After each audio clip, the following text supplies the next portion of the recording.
Life is to be lived. Lived before you die. Don't waste a second of this precious gift. You're here for a reason. Never stop asking why. The best and most beautiful things in the world cannot be seen or even touched. They must be felt with the heart. Here are 7 things I need to tell you about life. Number 1, life is not meant to be so serious. Make time for fun, for joy, for play. Alan Watts once said, "This is the real secret of life.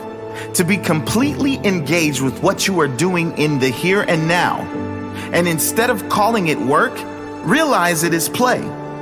Don't trust anyone that tells you life has to be serious. Don't believe anyone that says there is no time for fun, joy, laughter in every or any day.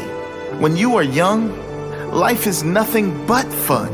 The important lesson most of us adults still need to learn is that life is not meant to be so serious. We can easily forget that our lives do not last forever. This is why it is important to remind yourself one day, you, like all other humans, will die.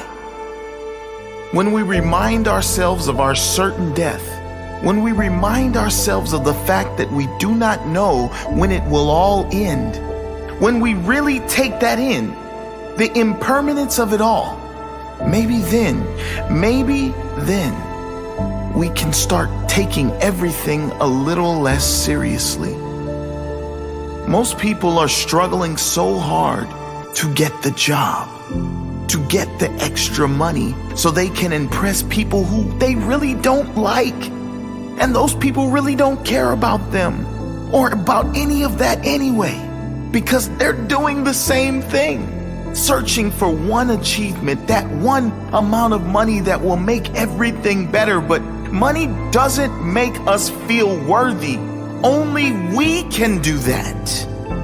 Maybe we don't need to stress so much about our weight, our skin, our bank account, or what other people think of us. I challenge you to look at life not as a struggle or a strain or a destination that is somewhere else needing to be reached, but a journey, a challenge to see how much joy you can squeeze out of every day. Then, whether or not you get the big house or the fancy car, it won't matter, will it? Because no matter what happens, you will have what most don't. 3 things money can never buy: joy, peace, and passion for life. Create a life that feels good on the inside, not just one that looks good on the outside. It is during our darkest moments that we must focus to see the light. Number 2, circumstances will never define you unless you decide to let them. Let me tell you a little life fact. If you are blessed enough to reach adulthood, there is a 100% chance, yes, 100% chance that life will dish you up some things that you did not plan for, nor did you want in your life experience. These things are called character building moments, life lessons, challenges sent, maybe to give your life more meaning, maybe just something you need to deal with in your own time, in your own way. Wayne Dyer once said, "If you change the way you look at things, the things you look at change." When you change the way you look at these life challenges, sometimes you will find they are not problems or misfortunes, but redirections, sometimes blessings. Maya Angelou said, "You may not control all of the events that happen to you, but you can decide not to be reduced by them." Don't fight against life. When challenges come, as I guarantee they will, see if you can continue to give your best to the present moment in front of you. Be open to the fact that you do not know how anything will turn out, including this hard moment in front of you. Trust that it was for the best for you or for someone else. See if you can find meaning in any of it, even the hardest moments. Everyone thinks of changing the world, but no one thinks of changing himself. Number 3, if you don't learn to control your mind will control you. The Buddha said, the mind is everything. What you think, you become. And that is not an extreme statement. Humans are said to have over 60,000 thoughts a day. That is not the problem. The problem is most people are having these thoughts on autopilot, and many of them are not positive. Most people are programmed by society, by the news channels, by social media. They believe everything they read. They are reactive, and when a challenge appears in their life, they don't know how to handle it because they don't know how to think for themselves. Rather than responding calmly and sensibly to fix a small challenge, they react in anger and escalate the challenge into a monster problem. Learning to control your mind and to control your emotions is key to living a life in control. Not in control of circumstances, but in control of how you feel about them, which is more important than being in control of circumstances, because that is something you have no control over. You control your mind and emotions through daily rituals, consistent self-work every day, repeating powerful processes that are proven to promote calm, positive feelings. Meditation, daily gratitude, prayer, exercise, detoxing from all negativity, specifically news, negative influences, and social media. All of these things are crucial to living a beautiful life. Ultimately, every individual is responsible for how they feel. Next time you react in anger, know that it is you that needs to do more work, not the circumstance or the person that made you angry. No matter what is going on around the world, inside your world, it can be a magical, peaceful place. If you're not going with the flow, you're going too slow. Number 4, make a plan, but go with the flow as well. Jim Rohn once said, if you don't design your own life plan, chances are you'll fall into someone else's plan. And guess what they have planned for you? Not much. Planning doesn't mean being attached to the outcome, though. If you plan to take your umbrella on a walk to deal with the rain, but your umbrella breaks, learn how to dance in the rain. What does that have to do with your life? Well, most often in life, you want to avoid getting wet. As in, you want to avoid getting in financial trouble, having health issues, having relationship or emotional problems, having a bad day, a bad week, bad year, or labeling your life as bad. How do you avoid the rain of life? You avoid it by planning. Not for circumstances to be perfect, but planning to do the work on you every single day. Planning exercise and healthy eating so your body is strong, healthy, and vibrant. Planning daily rituals like meditation, gratitude, prayer, journaling, or anything else that puts you in a great space. All of these things have a profound and compounding effect on your life. The people you attract, the relationships you attract and strengthen, how you feel about yourself.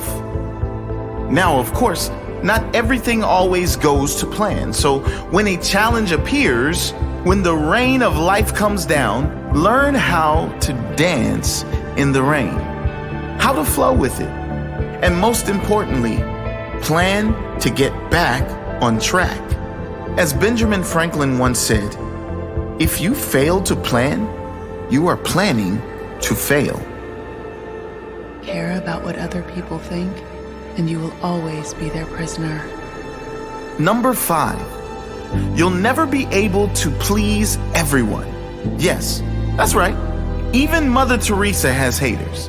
No matter how pure your soul is, unfortunately, the reality of human beings is that we are all so different. And because of those great differences, we are all vibrating on very different levels. Some people are just not ready for kindness, peace, compassion. Some people aren't ready for anything positive. Don't let that get to you. It's nothing personal. It's just the very fact that everyone is so different. And from their difference in upbringing, circumstances, and environment come differences of opinion and differences in reactions. Just because they don't agree with you, or even if they are against you or your ideas, doesn't mean you can't find a way to either get along with them or let them go their own way in peace. The very thing you don't want to do is fight back and bring more negative energy to any situation. Let those who differ from you, differ from you. Be an example of someone who allows all others to have their opinion without being affected. Move on with your life without hate. There is no need for everyone or anyone to agree with you. Be so busy improving yourself that you don't even notice negativity coming your way. Be so focused on making a positive difference in the lives of those who want to hear from you that you fail to hear from those who don't. Be yourself. Everyone else is already taken. Number 6, you won't be happy if you're being someone else, trying to fit in with others. Be yourself and do it with pride. Genuine happiness will never come to you if you are changing who you are to please other people. You cannot be genuinely happy if you are not genuinely you. Be comfortable being you around everyone and anyone. All the wrong people will leave you, and that's okay, because the right people will stay. The right people as in those who love the real you exactly as you are. As Dr. Seuss said, be who you are and say what you feel, because those who mind don't matter, and those who matter don't mind. How people treat you is their karma. How you react is yours. Number 7, those who are stuck in their own misery will try to drag you into their dark hole. Don't let anyone steal your joy. Wayne Dyer said, loving people live in a loving world. Hostile people live in a hostile world. Same world. The nature of some human beings is that they don't want to see you happy because they haven't yet achieved it for themselves. Many people live in a hostile universe and perhaps unknowingly, perhaps unintentionally, will try to drag you into this hostile universe so they are not alone in there. Never change who you are and drop down into this hostile world. If you remain true to you, committed to this loving universe you live in, committed to your own well-being, your own peace, joy, and magic you are living in every day, sooner or later, all those people will stop trying to drag you down and instead ask you to help them up to your world. Be the light for others to find their way. Be the example that changes not only your life, but others through your own positive life experience. Eleanor Roosevelt said, "No one can make you feel inferior without your consent." Don't allow the bitterness of others inside your heart. They don't want to be there either. They need someone to show them the way. So many people are hurting, and they hide that hurt with bitterness and judgment.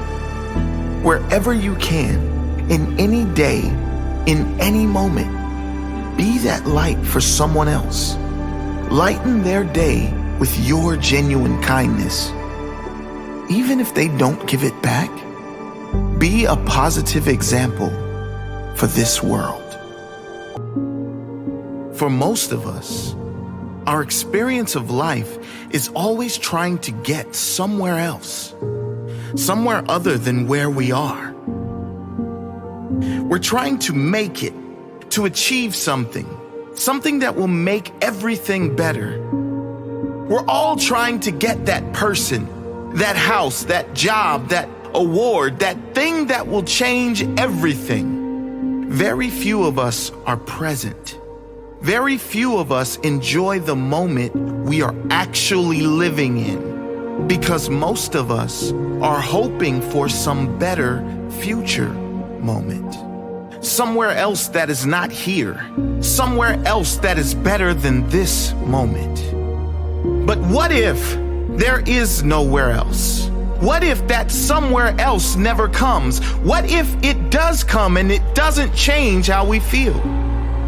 What if we achieve everything we believe we want, yet still feel empty?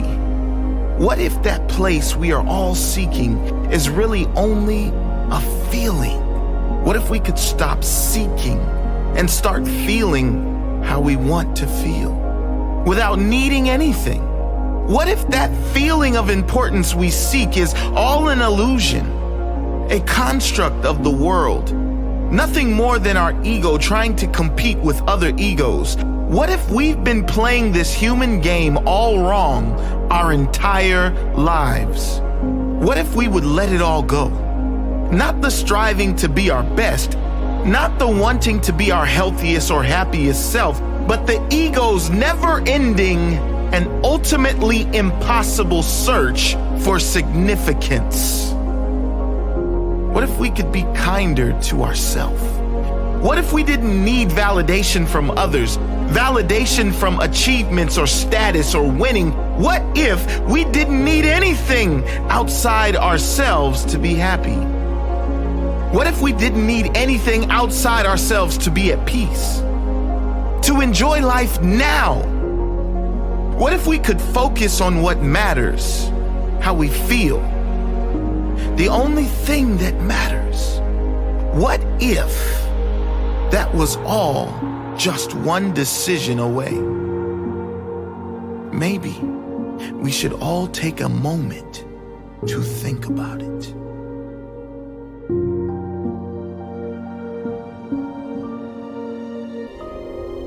You are not your past.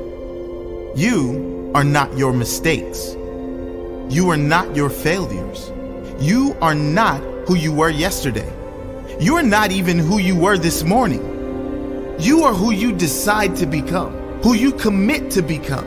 You could be one decision away from a completely new life. We are all capable of reinventing ourselves.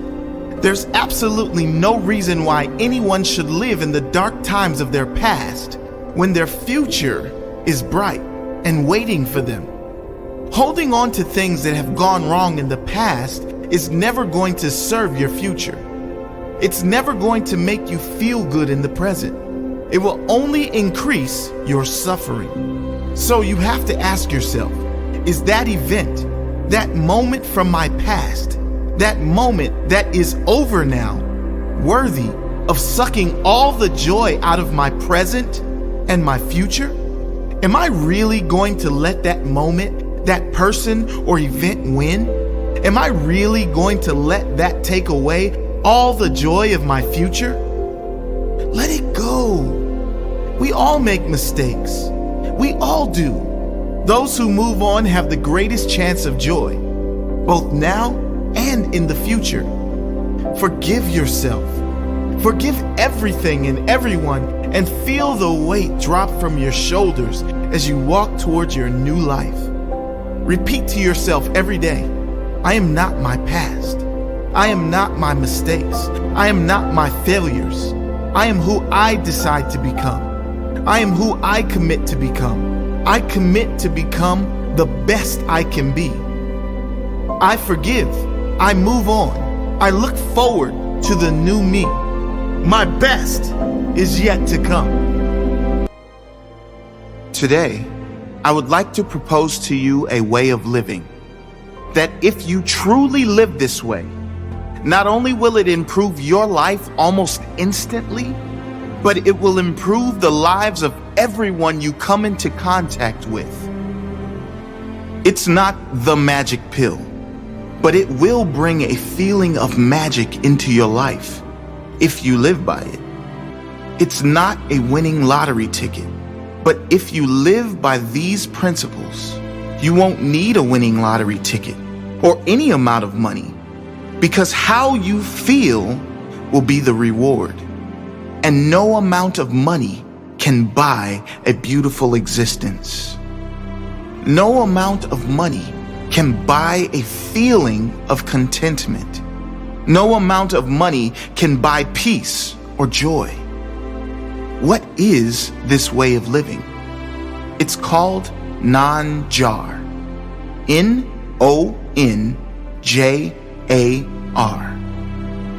Living in a state of complete non-judgment, non-attachment, and non-resistance to whatever shows up in your life. Let's dive deeper into these principles. If you give me your attention for the next few minutes, I promise it will be a game changer for you. Non-judgment. How often do we, human beings, judge every situation and circumstance that comes into our lives as good or bad? How often have we all judged situations and circumstances we perceived as bad at the time, but really they led to something that ultimately changed our lives for the better? Maybe it was a breakup that was devastating at the time, but when looking back seems like the biggest blessing. Maybe it was a job loss or a difficult time financially that we labeled and judged as bad at the time. But if it did not happen, we would not be in the great position we are in now or doing what we now love. Think of an example in your life where you have judged a situation or circumstance negatively, but it turned out to be a blessing in some way. Think of a time when you've judged a person in some way and looking back, you were wrong to do so. The truth is, we do not know anything. We can judge and label situations all we like, but we do not know anything. We can't possibly know the greater lesson or future blessing any situation has for our life in the moment it happens. When we step back, especially in difficult situations, and observe rather than judge, we can respond better with more love for others, with more love for the situation, and most importantly, with more love for ourselves. When we respond in presence rather than in judgment, we can respond better, and the flow-on effect will mean a better life, a life with more ease and joy. Non-attachment. It has been said that attachment is the source of all suffering. Every human being is guilty of this at some point, but perhaps more so the ambitious ones or the achievers among us. It's those situations in which we are so attached to the outcome that we identify with it. And if the outcome doesn't work out as planned, we get upset, depressed, or maybe feel a loss of our sense of self. You might have experienced this feeling when being attached to a person in a relationship, or being attached to a certain financial position, being attached to how you are perceived by others, being attached to a result you've been working towards. Non-attachment doesn't mean we don't own things. It means we don't allow things to own us. We don't allow thoughts and emotions and ideals to own us. Non-attachment is being able to live and thrive in this world without being attached to any person, any thought, feeling, emotion, or any outcome in any way. Not being attached to anything, being any certain way. That means being non-attached to any emotion that shows up as well. So many of us beat ourselves up for getting angry, upset, sad, down, or simply not at our best. As if the first emotion wasn't bad enough, we punish ourselves for feeling it. Living in non-attachment, we allow the emotion to take place, be witness to it, and watch it dissolve. We witness the emotion, not judge it. Just like non-judgment, living in non-attachment means living with complete freedom and detachment to what happens. Whatever circumstances arrive, you accept them as if you had chosen them. Accepting them does not mean you give up seeking the things you want.